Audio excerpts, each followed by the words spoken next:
Good evening. Let's stand for the pledge. Flag, United States of America, Republic, and nation, God.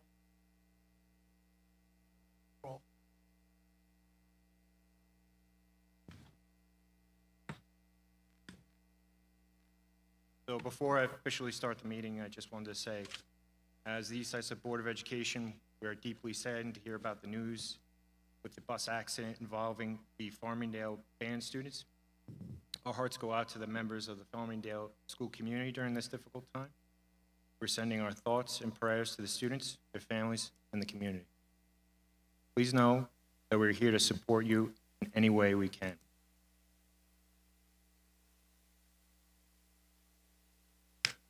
Board President to advise members of the audience that they may address the board regarding agenda items after the superintendent's report. Only those members whose names and addresses are listed on the sign-in sheet available prior to the start of the meeting will be recognized during new business. The chairperson will limit discussions of any item by the public to 3 minutes in order for the board to expeditiously conduct it. Superintendent's report. Good evening. I'm happy to report that we had a great opening under the leadership of the building administrators and the collaboration of all the staff members. Refreshing to see our students back in the buildings, our staff working with the students, and seeing them involved back in academics, athletics, and other extracurricular activities. All elementary schools thus far have conducted their open house, with Timber Point being the last one this evening. Next week, we will have the 2 secondary schools conducting theirs. I'm happy to report that our high school gym floor is almost complete. We expect that our students will be able to use the gymnasium again towards the end of next week. And at this point, I would just like to turn the floor over to Mr. Harrison. Thank you, Mr. Manzo, and thank you to the Board of Education and Administration. Due to their efforts and support, we're able to introduce a free lunch Friday program at our school cafeterias. The district has available funds to support this effort. We're hoping it to last the full year. But again, starting September 29th, students will be able to go to the cafeterias and obtain 1 free lunch per Friday. And again, these funds become available due to COVID funding, which in the past couple of years has paid an additional amount of aid to students, to the district based upon paid students who were getting lunch. This was not a thing that happened prior to COVID, so the school lunch fund has accrued additional monies that would support this initiative. But again, thank you to the board and administration. This program will last as long as the monies are available to do so. Mr. Harrison, just a question. So again, this current program will run through June, current school year, is that correct? That is the hope. We're going to monitor it on a monthly basis to make sure that funds are available to continue to support it, but that's the hope. Thank you. The last item I have is I just want to share with you, I'm looking forward to the next board meeting as we're going to start our new our recognition, student accomplishments, and all the work that they've done thus far and deserve to be acknowledged. That's all I have. Thank you, Mr. Manzo. Public comments on agenda items only? Comments?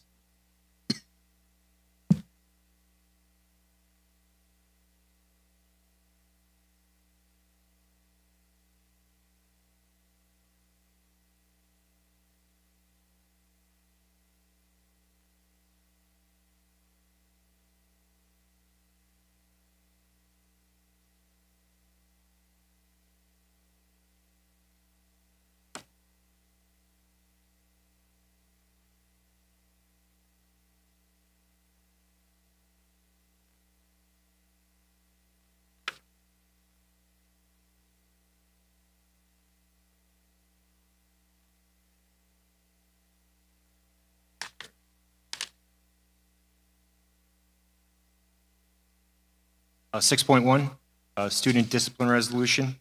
Be it resolved that upon the appeal of a student discipline matter, the Board of Education affirms the decision of the superintendent in all respects, And be it further resolved that the district clerk shall notify the parents in writing of the board's determination. Motion. All in favor? Aye.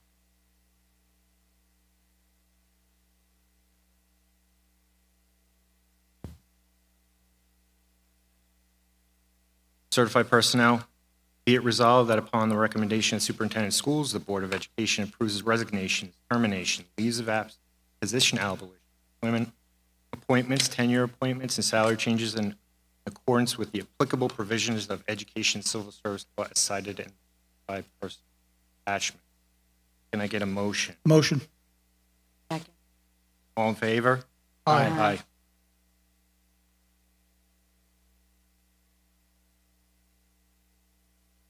Non-certified personnel. Be it resolved that upon the recommendation of the superintendent of schools, the Board of Education approves the resignations, terminations, leave of absence, position abolitions, employment appointments, tenure appointments, and salary changes in accordance with the applicable provisions of education and civil service laws cited in the non-certified personnel attachment. Motion. Second. All in favor? Aye. Abstain.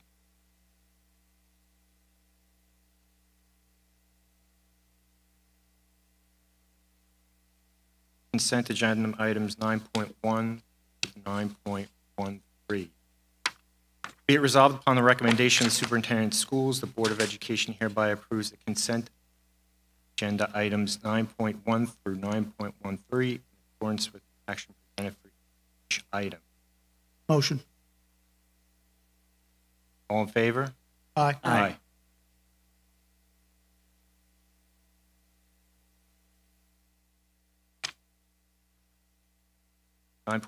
Donation from the Rotary Club of Islip. Be it resolved that upon the recommendation of the superintendent of schools, the Board of Education hereby accepts the donation of $600 from the Rotary Club of Islip is for the stipend for the Interact Club Advisor for the 2023-24 school year. Can I get a motion? Motion.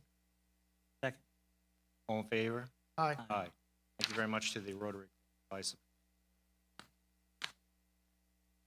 9.15, appropriation changes, 2022, 23, 3 through 24. Be it resolved that upon the recommendation of the superintendent of schools, the Board of Education hereby approves the list of appropriation changes for the 2022, 23, and 23, 24 school years. Any motion? Motion. All in favor? Aye. Old business. Anyone have any old business?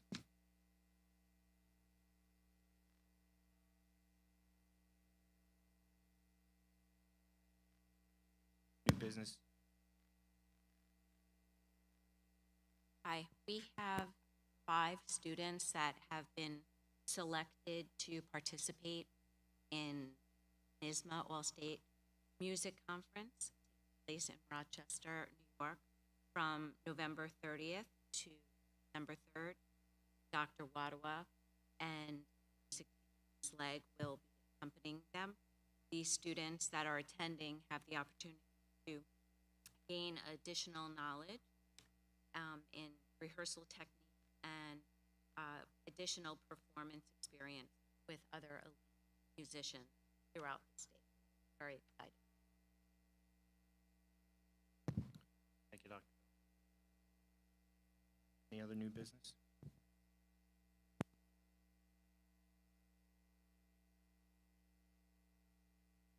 Stephanie Doris, public comment.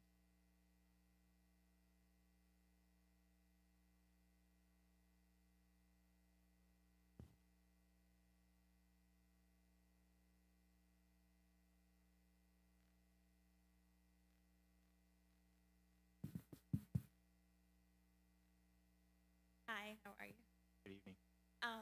Okay, so my issue is with busing for our district. Two separate things. One about the mileage and another about after sports. That's 3:30 bus, not a bus after that. So we live in Westbrook Village. We have a bunch of other people have the same situation. Now our son has to cross over Sunrise Highway as where there's no crosswalks. There are no walking signs, no crossing guards. This is not inclement weather. We did the walk ourselves. It's a 34-minute walk. Our son is very active and involved. He's part of band and football, so he's expected to walk with his equipment, his French horn, his backpack with all his binders to the school. I understand that they're saying that some of the your hands are tied, so I want to know, like, what are the next steps? I did receive emails back and forth suggesting that I have to have a petition signed by 25 people, which I'm very positive that I will get, but I think it's unacceptable that I have to have this by March and we're talking about next year. Now, you started this meeting by recognizing that this horrific bus accident happened. We're talking about our students on bikes crossing over highways with no proper crosswalks. These are our children. I was reminded the other day, rewatching the horrific accident that happened right on Connecticut, which is my son's route to walk home as other parents sitting here, where her son was struck by a car. It's horrific if you watch the YouTube videos of how her son got hit. That was daytime, that was a crosswalk, that was with parents. It's horrifying. So I'm trying to find out what done. I asked for a remeasurement. We were shy 454. You have to be a mile and a half away. Doing some homework with neighboring districts, they all receive buses, half a mile for middle school, a mile for high school. Neighboring districts as Central Islip, Brentwood, they are entitled to buses for after school for our students who are in sports, where there's daylight savings and it's going to be dark. I think our children's safety should be our top priority. These are our children we're talking about. I don't want to wait for a tragedy. I cannot wait for next year. I think that's completely unacceptable. I apologize to whoever I'm saying this to that really can't do anything about it, but I need to know the next steps. We're trying to be respectful and kind about the situation. These are our children. That it is not safe. I'm welcome to take a walk with whoever would want to tell me if you want your sons, your daughters, your grandkids to take this walk and be safe. It is not safe at all, and I don't know why we have to wait here for someone to determine what you could see. I've sent pictures, there's videos. The student, Miss Riley's son, this was June 1st, 2023. I'm not sure if you remember. I don't want to take time, but that's the gist of it. I don't know, like, if we go higher or talk to other people. I don't know what your suggestion is. I don't know if we have to every board meeting, get a bunch of parents, but I know my son's not the only one. I dropped off a nice little girl who's in cross country. I had to pick up my son from football. There's buses after school. She was very sweet. Thank you so much for dropping me off. These are our children that are in sports. How are they not entitled to a bus for extracurricular in our community? Very confusing. And Well, I thank you both for coming out tonight and bringing your concerns to us. I'm going to actually ask Mr. Harrison, he's in charge of the business office, just to give us an explanation and go through that process of what's involved with the concerns that you're bringing forward. It's nice to meet you in person, and thank you for our cordial phone calls over the past couple of weeks. I hope you received my most recent email from a day or two ago, and in that email I provided a petition as well as an application for the establishment of a child safety zone. I would like to correct you, however, you referenced 25 signatures. The statute talks about either 25 signatures or 5% of the number of voters in our last vote, which comes to 63 signatures. So the application and petition would have to have 63 signatures if submitted prior to March 1st. And you are correct, it's changes for next school year, not this school year.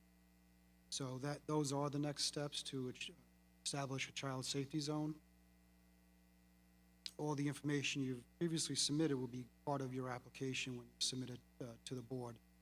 Once that is submitted to the board, the district would have to contract with a consultant to perform the analysis that's required from the Department of Transportation. And then at that point, if it determines it's a child safety zone and that it would be additional expense to the district to transport the students, we will put it to a vote in May for approval by the voters.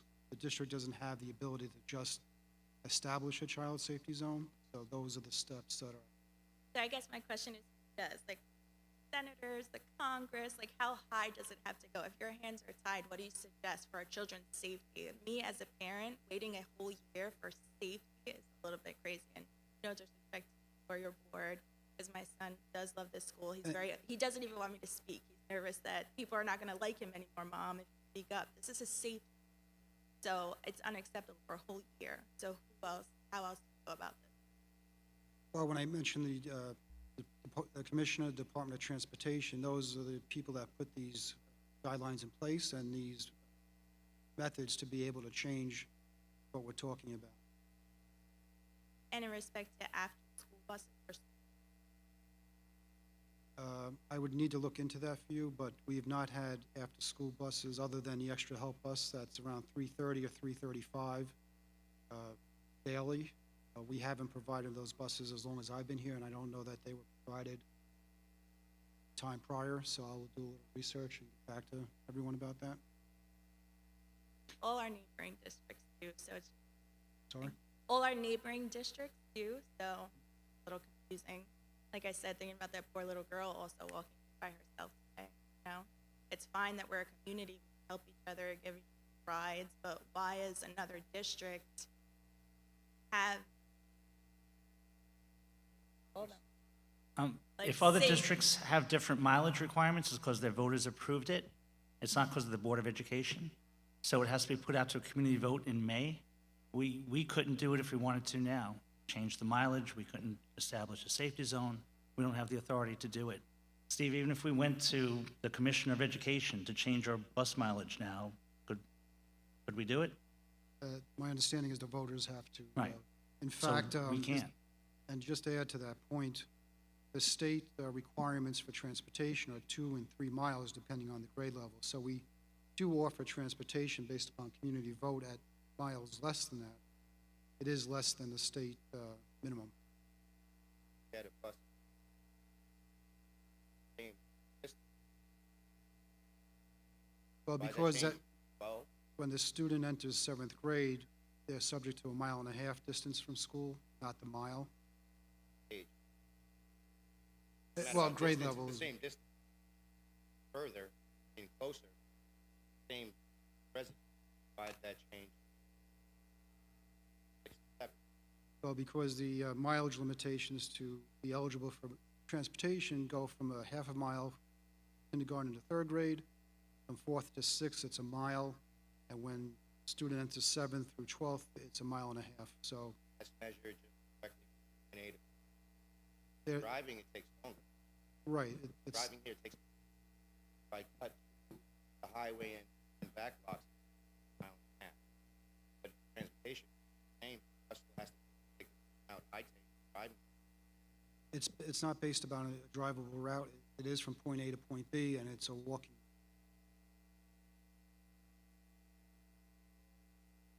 Thank you. Thank you.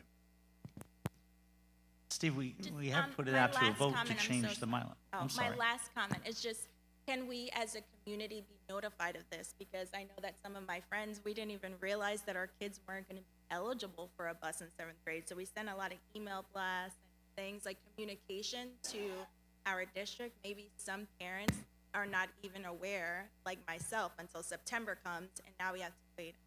I agree So with maybe you. I more. came up to the school on Tuesday, the day before school started, said my kid didn't get their bus pass.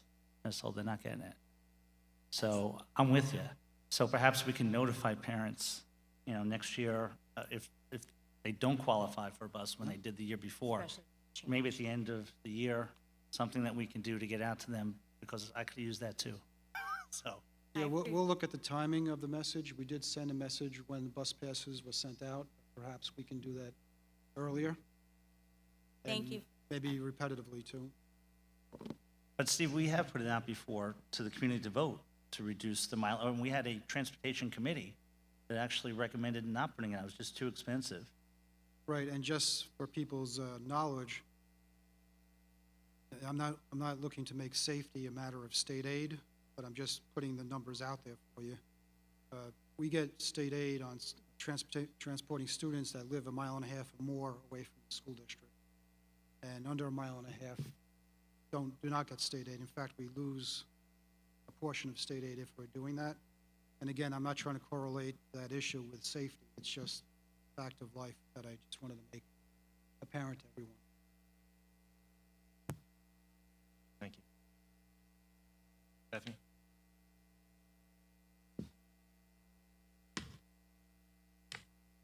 The next Board of Education regular business meeting will be held Thursday, October 19th, 2023 at 7 p.m.